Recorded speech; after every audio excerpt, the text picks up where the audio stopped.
Hello दोस्तों, नमस्कार। मैं हूं डीके और आपका मैथ्स विडी के यूट्यूब चैनल पर स्वागत है। तो हम लोग साइंस की प्रैक्टिस कर रहे हैं, जिसमें कुछ क्वेश्चंस आपके सामने आते हैं, उसका आंसर आपको देना होता है, ठीक है। और मैं इसमें जो भी इसमें जो क्वेश्चन से रिलेटेड अगर कोई पॉइंट है, कोई फैक्ट्स है, उसको भी इसमें इंक्लूड करूँगा। और जो भी ऑप्शन इसमें गिवन है, अगर उससे रिलेटेड कोई फैक्ट्स हैं, उनको भी मैं इसमें इंक्लूड करते हुए चलूँगा। तो चलिए इस क्वेश्चन के बारे में हम लोग डिस्कस करते हैं और देखते हैं कि आज का अपना क्वेश्चन क्या है। तो ये क्वेश्चन सामने आपको दिख रहा होगा। सूर्य के द्रव्यमान के 1.4 गुने द्रव्यमान को क्या कहा जाता है, ठीक है। एक बढ़िया क्वेश्चन है। अगर ये क्वेश्चन एग्जाम में आ जाए तो लगभग मैक्सिमम लोग तो छोड़ सकते हैं इस क्वेश्चन को। इसका ये मतलब नहीं है कि सभी लोग छोड़ देंगे, लेकिन कुछ लोग जो डिटेल में पढ़े होंगे वो आंसर को कर सकते हैं, ठीक है।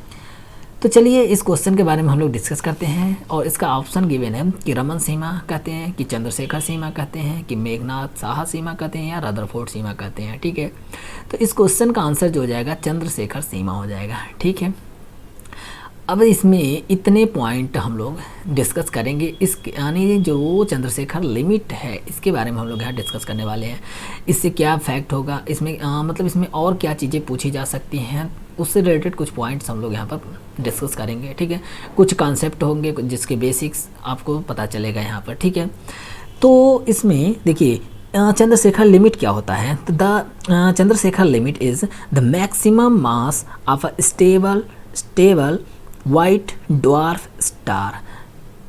चंद्रशेखर लिमिट क्या होता है कि the Chandrasekhar limit is the maximum mass, क्या होता है, मैक्सिमम मास किसका, of a stable white dwarf star, यानी एक स्टेबल वाइट ड्वार्फ स्टार का जो मैक्सिमम मास होता है। चलिए मैं इसको और आसान लैंग्वेज में समझाने की कोशिश करता हूँ। उससे पहले मैं थोड़े से कुछ इसमें वर्ड्स हैं जिनको एक्सप्लेन कर लेता हूं, ताकि आपको समझाने जब मैं समझाऊं तो इसमें ज़्यादा आपको प्रॉब्लम नहीं होगी। सबसे पहले इसमें आपको दिख रहा होगा वाइट ड्वार्फ दिख रहा होगा, ठीक है। वाइट ड्वार्फ को हम डीजेनरेट ड्वार्फ भी कहते हैं। तो कब कोई चीज़ ड्वार्फ में बनता है, ड्वार्फ का मतलब बौना होता है, यानी ये कंडीशन किसी मैटर के लिए कंडीशन कब एग्जिस्ट करता है, ठीक है। तो सबसे पहले मैं इसको समझा देता हूँ। वाइट ड्वार्फ होता है कि जब सन जो भी कोई भी स्टार है, जब वो डेड करता है तो ड्वार्फ बनता है, ड्वार्फ स्टार बन जाता है, ठीक है। डेड करने के बाद ड्वार्फ स्टार बन जाता है, ठीक है। वाइट कलर के दिखने की वजह से इसको ड्वार्फ यानी वाइट ड्वार्फ स्टार। अब ये क्या है कि स्टेबल है। तो चंद्रशेखर जी ने क्या किया, एक वैल्यू इन्होंने डिसाइड की 1.4, इन्होंने एक वैल्यू डिसाइड की 1.43 है।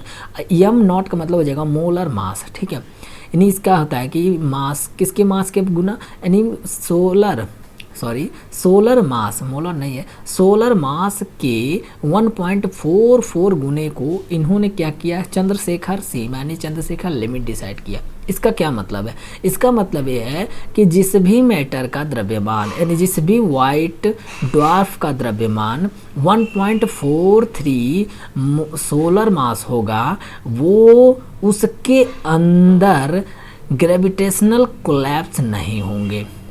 इन्होंने क्या बताया कि जिस मैटर का मास यानी द्रव्यमान 1.43 है या 43 है अप्रॉक्स, आप मान के चलिएगा, सोलर मास के गुना होगा, ठीक है। उसके क्या बोले, ठीक है, फिर से मैं इसको बोल दे रहा हूँ।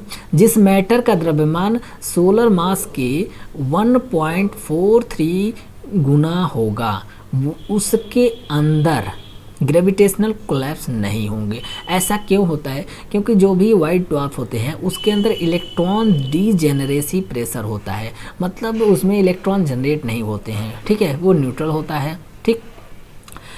अब जो वाइट ड्वार्फ होते हैं, स्टेबल वाइट ड्वार्फ होते हैं, तो ठीक है, इसके अंदर ग्रेविटेशनल कोलैप्स नहीं। अब ग्रेविटेशनल कोलैप्स क्या होता है, इसका मतलब हुआ कि जो सरफेस है, ये मान लीजिए एक बड़ा सा मास, एक बड़ा सा मैटर है, ठीक है, द्रव्यमान है। अब इसमें क्या होता है, इसमें अगर ग्रेविटेशनल कोलैप्स कब लगेगा, इसमें ग्रेविटेशनल कोलैप्स तब होगा जब इस मैटर का यानी इस वाइट ड्वार्फ का मास स्टेबल वाइट ड्वार्फ से, या ऐसे बोलें तो चंद्रशेखर लिमिट से ज़्यादा होगा, ठीक है, चंद्रशेखर लिमिट से ज़्यादा होगा।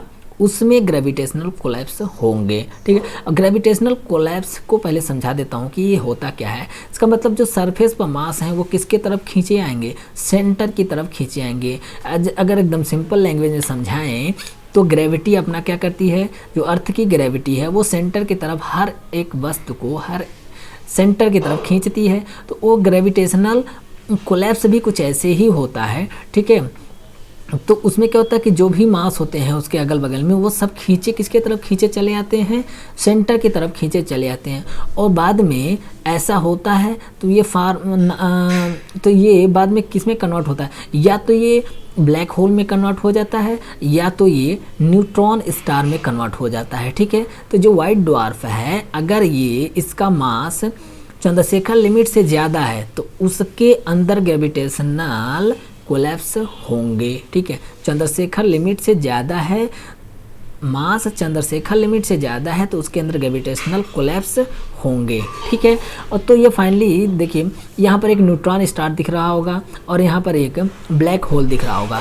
तो देखिए दोनों के मास में देखें तो दोनों में अंतर आपको, यानी इसमें क्या अंतर होते हैं, न्यूट्रॉन स्टार में और ब्लैक होल में क्या अंतर है, ये आपको अगर आ रहा है तो आप कमेंट में लिख दीजिएगा। ठीक है, चलिए मैं थोड़ा सा इसमें एक चीज़ और समझा देता हूँ। जैसे वाइट ड्वार्फ की बात करते हैं, जो डेड प्लैनेट होते हैं, डेड स्टार होते हैं। ठीक, अब इसमें ड्वार्फ के बारे में बताते हैं। देखिए थोड़ा हम पृथ्वी से कंपेयर कर लेते हैं।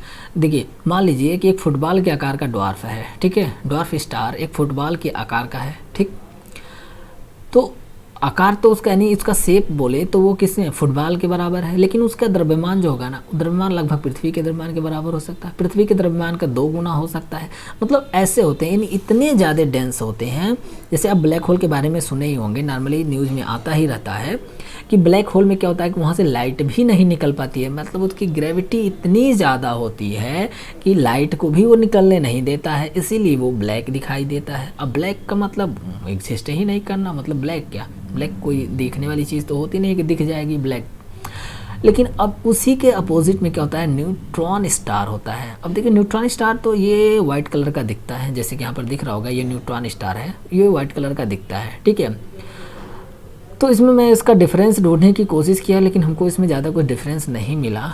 ठीक, इसमें अभी भी कन्फ्यूजन है। मास में देखें तो ग्रेविटी डेंसिटी के बाद में देखें तो देखो इसकी जो मास जो होता है इसका थोड़ा कम होता है, इसका मास ज़्यादा होता है। ठीक है, और इसमें कोई पॉइंट बताने वाला कुछ देख लें, छूट रहा है क्या, नहीं ऐसा और कोई पॉइंट तो छूट नहीं रहा है।